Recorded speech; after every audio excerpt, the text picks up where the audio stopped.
أعوذ بالله من الشيطان الرجيم بسم الله الرحمن الرحيم هل أتاك حديث الغاشية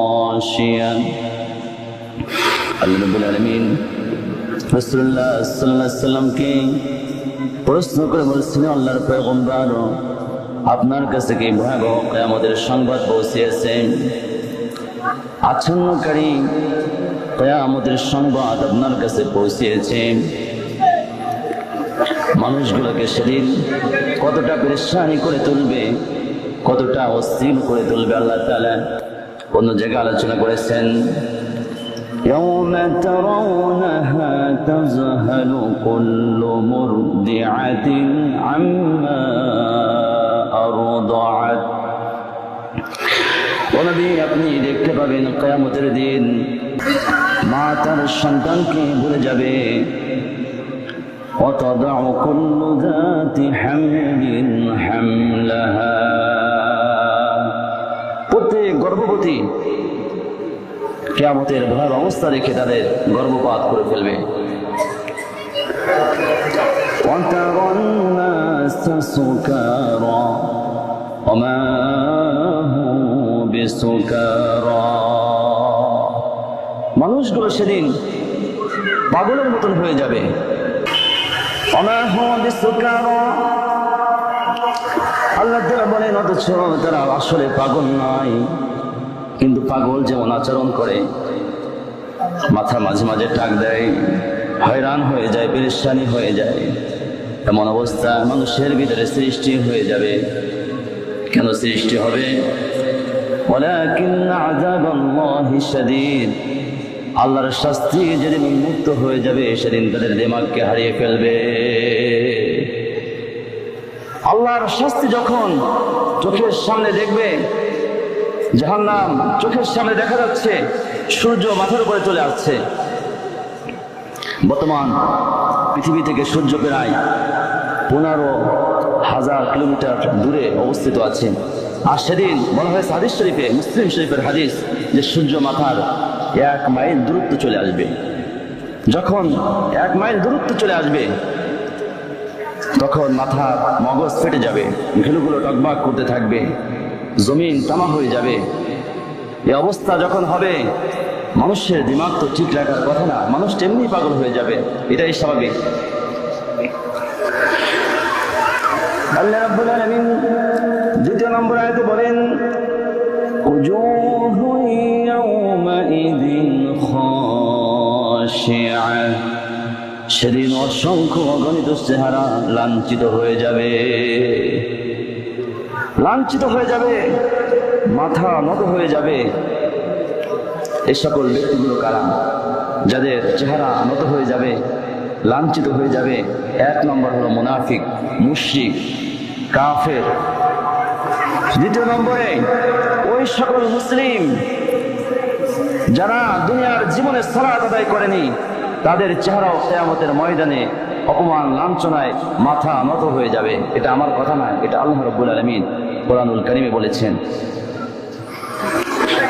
আল্লাহ রাব্বুল আলামিন বলেন, খাশিআতান আবসারুহুম তারহাকুহুম যিল্লাহ ওয়া ক্বাদ কানু ইউদআউনা ইলাস সুজুদি ওয়া হুম সালিমুন, যারা দুনিয়ার জীবনে সালাত আদায় করেনি, নামাজের দিকে আহ্বান করা হয়েছে, মুয়াজ্জিন ডাক দিয়েছেন 5 বার আল্লাহু আকবার, হাইয়া আলাস সালাহ, আসো নামাজের দিকে, হাইয়া আলাল ফালাহ, আসো কল্যাণের দিকে, কিন্তু কানের ভিতরে পৌঁছায়নি। এমন লোকগুলো কিয়ামতের ময়দানে তাদের মাথা নত হয়ে যাবে। বিশ্বনবী মুহাম্মদুর রাসূলুল্লাহ সাল্লাল্লাহু আলাইহি ওয়াসাল্লাম বলেছেন, সমস্ত হাসরবাসীকে আল্লাহ তাআলা বলবেন, তোমরা এখন সিজদা করো। সেদিন ওই সকল ব্যক্তিগুলো হাসরের ময়দানে সিজদা করতে পারে না যারা দুনিয়ার জীবনে সালাত আদায় করেনি, দুনিয়ার জীবনে নামাজ পড়েনি। এই সকল ব্যক্তিগুলো সেদিন মাথা নিচু করার মতন ক্ষমতা থাকবে না। এটা আমার কথা নয়, এটা আল্লাহর পয়গম্বর মুহাম্মদ রাসূলুল্লাহ সাল্লাল্লাহু আলাইহি ওয়াসাল্লাম বলেছেন। বুখারী শরীফের হাদিস আপনাদেরকে শোনালাম। আল্লাহ রাব্বুল আলামিন দ্বিতীয় নম্বর আয়াতে বলেন, আমিলাতুন নাসিবা, সেদিন অসংখ্য আমলকারীর আমল ক্লান্ত শ্রান্ত হয়ে যাবে। আমল করেছে বটে, নামাজ পড়েছে, যাকাত দিয়েছে, হজ করেছে, কিন্তু আল্লাহ রাব্বুল আলামিনের কাছে তাদের কোনো গ্রহণযোগ্যতা হবে না। কি কারণে হবে না? জিহাদ করেছে কিন্তু আল্লাহর কাছে কবুল হয়নি। একটি হাদিস জানা হয়েছে, লম্বা হাদিস। আল্লাহ তাআলা শহীদকে জিজ্ঞাসা করবেন, ফামা আমিলতা ফিদ দুনিয়া ক্বালা ক্বাতালতু ফিকা হাত্তা উস্তাশহিদতু। শহীদকে প্রশ্ন করা হবে, তুমি দুনিয়ার জীবনে কি আমল করেছো? সে বলবেন, হে আল্লাহ তাআলা, আমি তোমার রাহে জিহাদ করেছি, এমনকি আমি তোমার রাহে শহীদ হয়ে গিয়েছি। আল্লাহ তাআলা বলবেন, না, তুমি জিহাদ করেছো, তোমাকে মানুষ সাহসী বলবে, সুতরাং আজকে তোমার আমার কাছে কোনো বিনিময় নাই। ফাউলকিয়া ফিন্নার, তাকে পাও টেনে জাহান্নামের ভিতরে নিক্ষেপ করা হবে। বলেন নাউজুবিল্লাহ। জীবন বিলীন করে দিয়েছে, তবুও সেটা আল্লাহর কাছে গ্রহণযোগ্য হয়নি। একটাই কারণ, সেটা হলো তার আমলের ভিতরে আল্লাহর সন্তুষ্ট ছিল না। এই জন্য অসংখ্য আমলকারীর আমল সেদিন ক্লান্ত শ্রান্ত হয়ে যাবে, সে আমলে কোনো কাজ হবে না। আল্লাহ রাব্বুল আলামিন বলেন চতুর্থ নম্বর আয়াতে,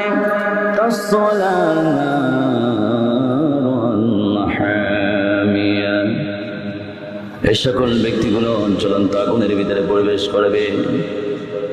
জাহান্নামের আগুন কতটা উত্তপ্ত হবে, কতটা প্রজ্বলিত হবে, রাসূলুল্লাহ সাল্লাল্লাহু আলাইহি ওয়াসাল্লাম বলেছেন,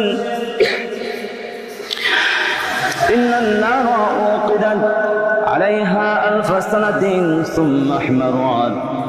জাহান্নামের আগুনকে 1000 বছর পর্যন্ত জ্বালানো হয়েছে, অতঃপর জাহান্নামের আগুন লাল বর্ণ ধারণ করেছে।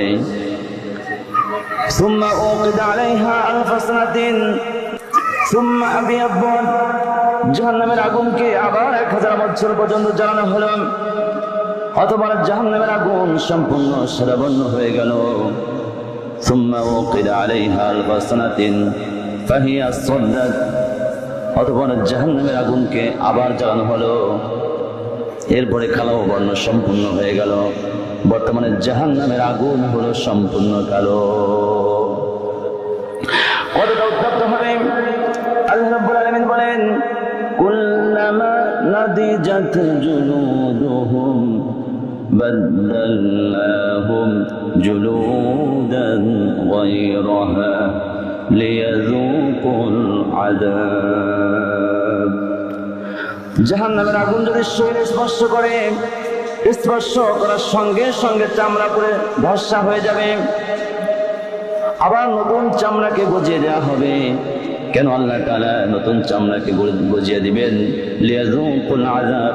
যতবার নতুন চামড়া গজিয়ে যাবে, ততবার নতুন নতুন স্বাদ সে ভোগ করতে থাকবে। বলে নাউজুবিল্লাহ। দুনিয়ার আগুন শরীরে যদি স্পর্শ করে, স্পর্শ করার সঙ্গে সঙ্গে চামড়া পুড়ে যায় না, যায় নাকি? চামড়া পুড়ে যায় না। কিন্তু জাহান্নামের আগুন যদি চামড়ায় লাগে, লাগার সঙ্গে সঙ্গে চামড়া পুড়ে শেষ হয়ে যাবে। কতটা উত্তপ্ত হবে, কতটা কঠিন হবে। আজ যারা আমার সালাত আদায়